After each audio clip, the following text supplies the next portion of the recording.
12절요. 무릇 율법 없이 범죄한 자는 또한 율법 없이 망하고 무릇 율법 있고 범죄한 자는 율법으로 말미암아 심판받으리라. 이방인은 율법이 없습니다. 그러므로 죄가 뭔지 몰라요. 여러분, 율법이 죄라고 하니까 죄인 줄 알죠. 율법이 없을 때는 죄가 있어도 죄인 줄 몰라요. 내 앞에 다른 신을 두지 말라. 그 율법이 있기 전에는 다른 여러 신을 섬기면서도 그 죄인 줄 몰라요. 우상에 절하지 마라. 그 법이 없을 때는 우상에게 절을 하면서도 이게 죄인지 아닌지 몰라요.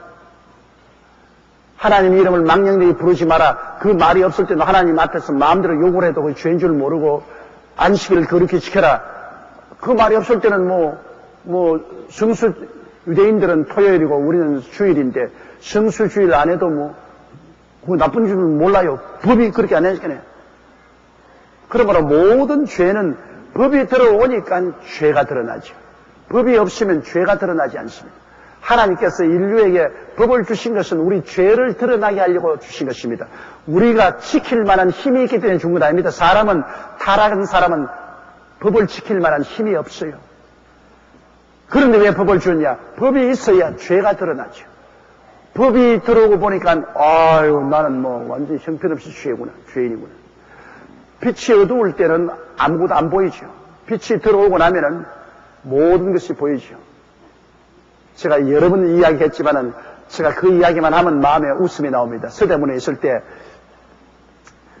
하숙생 세 사람이 대학 졸업 맞고 서로가 돈을 아끼기 위해서 방 하나 빌려가지고서 같이 하숙을 하고 살다가 우리 교회에 나왔는데 하루 교회 와 죽는다고 역질을 하고 이제 목사님 우리는 다 죽는다고 야단이. 왜 그러니까. 저희가 다 남자들만 서희 사니까 그냥 소재도 자라나고 그런데 시골에 다 음식을 부치와서 먹는데 장도 시골 써가지고 간장도 시골 써가지고. 그런데 한 사람이 간장을 가져서 간장 단지를 넣고 아침마다 그냥 요리하기 싫으니까 그냥 밥 지어가지고서 고추장 뜨고 간장을 부어가지고서 마른 멸치로 가지고 이렇게 찍었어. 그냥 밥 먹고. 그런데 그렇게 간장이 구수하고 맛이 있더랍니다. 그래서 너희 집에 지금 간장 하나 참 잘 만들었다. 간장이 어떻게 이렇게 참 구수하고 맛이 있냐. 그래가 나중에는 그냥 멸치도 안 하고 간장만 뜯어놓고 밥 먹고 그냥 간장을 퍼먹고 그랬어. 그런데 그 부엌에 전등불이 꺼져 있어서 소환수거했다가 이제 공휴일날 우리 대청소를 하자. 그래서 꺼진 전등불도 끄고 소재를 하고 이렇게 맛있는 간장은 이제 얼마나 남았나 보자. 그래서 보니까 간장독에 뭐가 들었거든. 이만한 쥐가 빠져가지고서 내내 쥐 국물을 먹었어요. 쥐 국물을 우려서 먹었어요. 그러니까 그 쥐를 보기 전까지는 너무나 간장이 맛있다.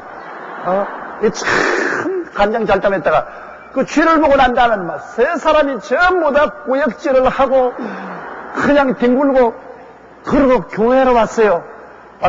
목사님 우리는 전부 다 이제는 이 쥐를 먹고 간장에 녹은 쥐를 먹고 이제 우리 전부 속이 다 썩었단 말이지.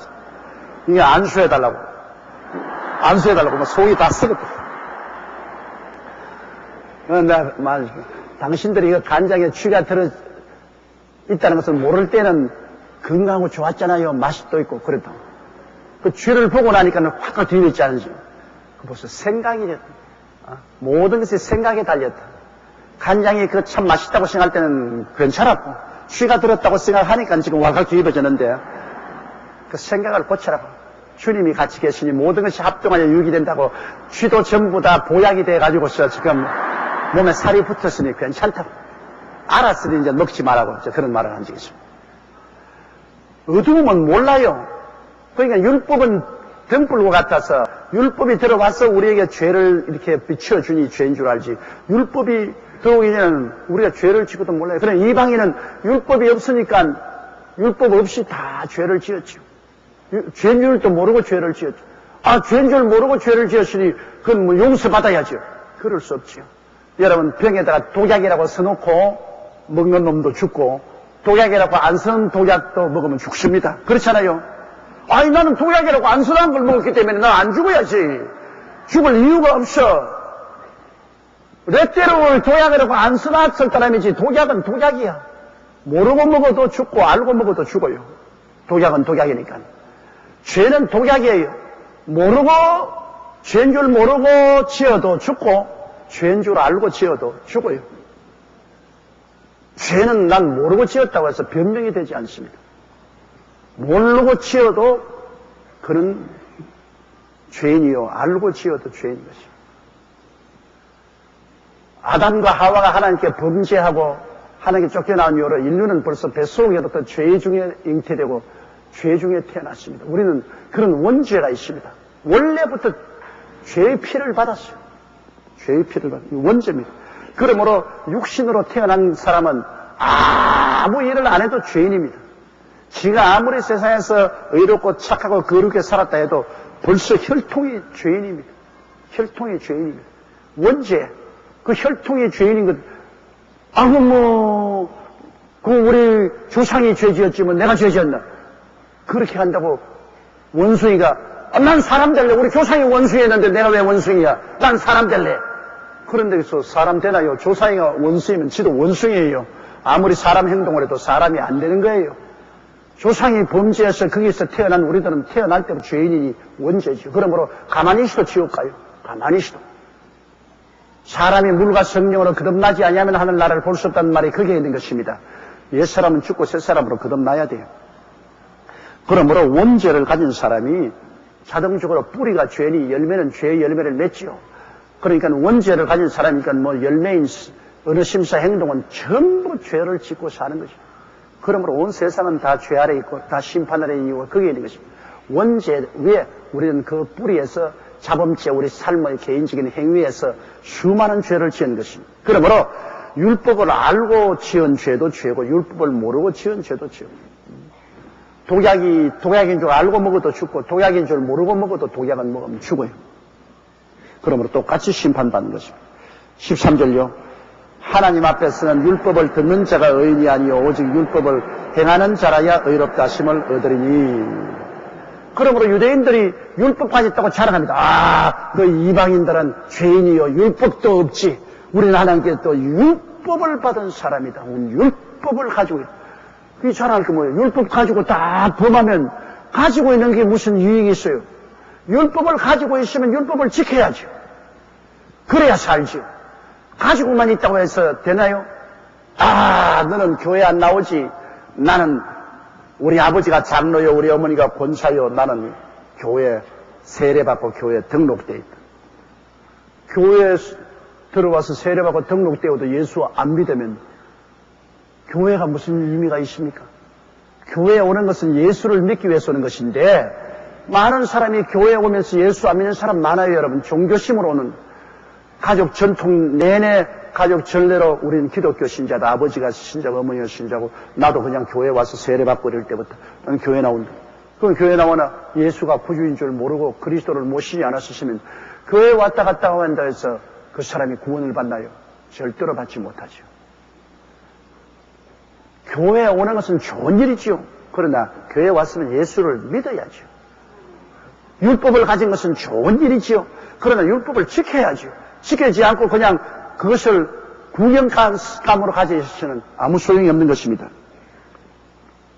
그러므로 하나님 앞에서는 율법을 아무리 들어도 교회에 와서 들어도 소용이 없고 아무리 예수 그리스도의 복음을 들어도 소용이 없어요. 듣는 자가 믿어야 되고 율법을 듣는 자는 행해야 되는 것입니다. 14절요. 율법 없는 이방인이 본성으로 율법의 일을 행할 때에는 이 사람은 율법이 없어도 자기가 자기에게 율법이 되나니. 이것은 다시 말하면 양심의 법을 말하는 것입니다. 유대인같이 십계명이 없어도 양심의 법을 따라 양심이 마음속에 고소하고 변명하고 합니다. 여러분, 사람이 동물과 다른 것은 마음속에 양심이 있죠. 이 양심은 바로 하나님의 눈이 아닙니까? 아무도 가르쳐주지도 아니하고 아주 격리된 곳에서 태어난 사람도 마음속에 태어나자마자 마음속에 기록된 법이 있어요. 그게 마음의 양심입니다. 어린아이도, 아무것도 모르는 어린아이도 잘못하고 난다면 이렇게 기회 보고 네가 잘했다 못했다가 없는데 잘못하고 난 다음에는 이렇게 아버지 어머니 눈치 살면 벌써 양심이 살아나기 시작하는 것입니다. 물론 우리가 모두 다 타락하기 전에는 양심이 온전했지만은 타락하고 난 다음에는 양심이 더러워졌습니다. 더러운 양심. 양심은 양심인데 양심이 더러워졌어요. 타락으로 말이에요. 그렇기 때문에 양심이 온전히 우리의 지시를 할 수는 없죠. 그리고 더보다 화인 맞은 양심이 있어요. 완전히 막가파 같은 그런 사람들은 양심이 화인 맞았어요. 화인 맞았다는 것은 불로 탁 찢어서 이 감각이 없었다는 겁니다. 감각이 마비된 양심. 이것은 아무리 죄를 지어도 조금도 꼼짝도 안 해요. 우리가 회개하고 예수 믿고 난 다음 착한 양심, 선한 양심, 선하고 착한 양심이 우리를 하나님께로 들어가는 것입니다. 그러므로 더러운 양심을 가진 사람이라도 선하고 착한 양심이 살아있는 사람은 그래도 선하고 착한 것으로 우리를 이끌어갑니다만 아예 그냥 화인 맞은 양심을 가진 사람은 양심이 소용이 없어요. 그래서 꾀되는 말하기를 하늘에는 별이 있어야 되고 별에는 꽃이 있어야 되고 사람의 속에는 양심이 있어야 된다고 말했습니다. 사람 속에 양심이 없으면 여러분 인간 생활에 있어서 모든 윤리와 도덕이나 법이 아무 효과가 없습니다. 우리가 안 믿는 사회도 윤리나 도덕이나 규범을 만들고 그렇지 법을 만드는 것은 사람의 마음속에 더러운 양심이라도 양심이 있기 때문에 그게 통과가 돼요. 나는 어느 미국 사람이 통계낸 거 봤는데요. 미국 사람들은 저 사막에 가서 아무도 안 보는데도 교통신호등을 해가 스톱! 하고서 딱 걸어 놓으면 모든 자동차가 거의 다 그게 선답니다. 거의 다 아무 사람도 없는 사막인데도 길을 가다가 스톱되는 말뚝이 있으면 일단 거기서 차를 스톱시켰다가 그 다음에 출발한. 그래서 쭉 조사를 했는데 한국까지 와서 조사를 했어요. 한국에는 사람이 없는데 스톱 말뚝을 걸어가는데 한 사람도 안 서더라는 겁니다. 그대로 그냥 막가버려요. 그건 뭐냐? 한국 사람의 양심이 완전히 무뎌졌다. 더러운 양심이 한 가닥 넘어서 화해는 맞지 않았지만 양심이 무뎌졌다. 제가 아침에 출근하면서 새벽 6시나 일찍이 교회 출근하면 보면은 시내에서 자동차 빨간불, 파란불은 많은 차량들이 아침에 사람 많이 안 다닐 때는 그냥 빨간불에 그대로 가버려요. 그냥. 그대로 가버려요.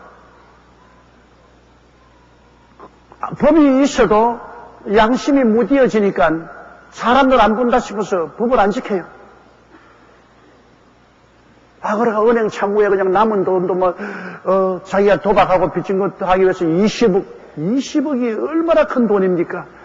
상상할 수 없지만 돈을 그냥 꿀꺽 삼키고 가져가는 이런 그 가슴에 양심이 고함치겠는데 그렇게 해요. 그러므로 양심이 살아나지 아니하면 모든 법이 소용이 없습니다. 아무리 법을 만들어놔도 양심이 살아나야 법을 지키지 양심이 안 살았는데 법을 지키지. 그래서 예수를 믿어야 법 지구가 된다는 것은 예수를 믿고 난 다음에 이 더러운 양심, 화인 맞은 양심이 선하고 착한 양심으로 변화를 받으면 그 양심 때문에 법을 지키게 돼요. 양심 때문에 법을 지키지요. 법 때문에 법을 지키지 않습니다. 법만 있으면 온갖 교묘한 방법으로 법을 다 빠져나가요. 내 마음에 양심이 살아있어야 윤리와 도덕과 법을 지키는 것입니다. 그러므로 그 양심이 살아날 수 있는 길은 예수 그리스도를 믿어 죄사함 받고 성령으로 거듭나는 길밖에는 다른 도리 없어요. 거듭나도 아직까지 양심이 맑아지지 않은 사람이 많은데요. 하물며 거듭나지 않은 사람이 말할 필요가 없죠. 양심이 살아나야 법이 지켜지는 것입니다. 그러므로 이방인이 본성으로 율법의 일을 행하는 것은 양심이 있기 때문에 양심을 따라 율법을 모르지만은 율법의 정신을 따라서 사는 이방인들이 많이 있습니다. 15절요. 이런 이들은 그 양심이 증거가 되어 그 생각들이 서로 혹은 송사하며 혹은 변명하여 그 마음에 생긴 율법의 행위를 나타내느니라. 양심이 송사하고 변명해요. 양심이 야 너희 잘못했다. 너 죄지었다.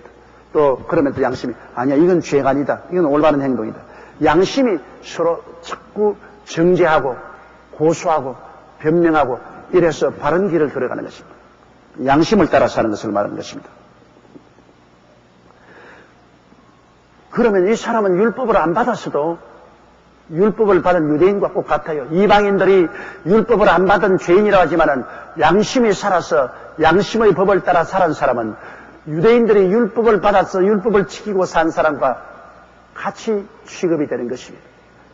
그런데 율법을 받고도 율법을 어기고 사는 사람은 율법 없이 양심의 법을 따라 산 이방인들에게 오히려 심판을 받고 비난을 받을 수밖에 없을 것입니다. 16절요. 곧 내 복음에 이른 바와 같이 하나님이 예수 그리스도로 말미암아 사람들의 은밀한 것을 심판하시는 그날이라. 바울 선생은 그리스도의 복음을 내 복음이라고 그랬습니다. 남의 복음이 아닙니다. 그가 받고 그가 그로 말미암아 변화되고 그 안에서 살고 그를 전도하는 내 복음입니다.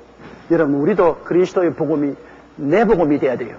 내가 그를 듣고 살고 그 안에서 생활하고 그것을 남에게 나누어 주는 내 복음. 참 놀랍지 않습니까? 내 하나님, 내 구주 예수님, 나의 성령님, 내 복음. 나하고 가장 끊을 수 없는 밀접한 관계를 표현한 말인 것입니다.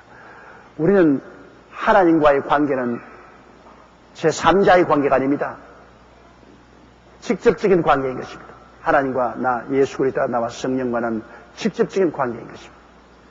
그리고 복음도 나와 직접적인 나의 복음인 것입니다. 여기 바울 선생은 말하기를 내 복음에 이런 바와 같이 하나님께서 예수 그리스도로 말미암아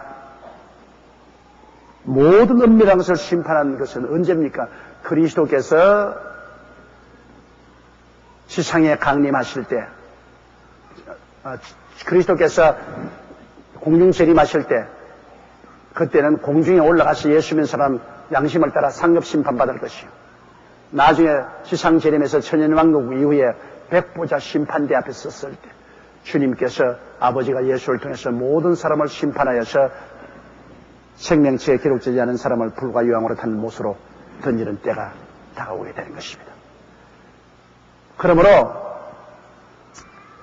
여러분 이 세상에서 그리스도 믿지 않고 율법으로서 온전하게 될 사람이 없어요. 왜냐하면 율법은 사람이 지켜서 구원받기 위해서 주신 것이 아니고 사람의 죄를 덜추어내기 위해서 주신 것이기 때문에 율법 앞에서 의롭다함을 얻을 육체가 없습니다.